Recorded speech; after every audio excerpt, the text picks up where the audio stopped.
De 1147 deelnemers van de enquête kregen 4 vragen over het lip-ijziekje.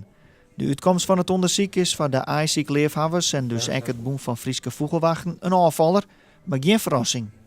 Nou, ik ben net verbaasd. We hebben natuurlijk in januari een week lang ieder gezeurwest over het lip-ijziekje.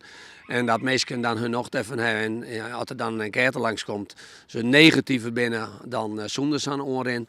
Ja, dat vernuurt mij net. Eén ding is wis, bij de Friezen is er begrip voor het verbod. Dat blijkt benam uit deze vraag. 56% stiept het verbod. Ik ben ervoor.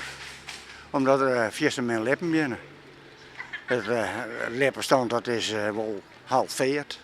Wij hebben er helemaal niet een lip meer. Niks. Nou, het moet kunnen, maar ik denk dat het aantal naar beneden moet. Dat er dus minder eieren gezocht moeten worden. En ik vind het dus een goede zaak dat sommige burgemeesters zeggen van ik hoef hem niet te hebben. Maar als ze het wel doen, dan heb ik er geen moeite mee. Nou, ik vind dat maar traditie blijven. Dat is altijd zo geweest en dat jet er gewoon bij. Want mij denkt net dat ze die lippen mal hier uitroeien, maar dat ze dat eerst haai vinden.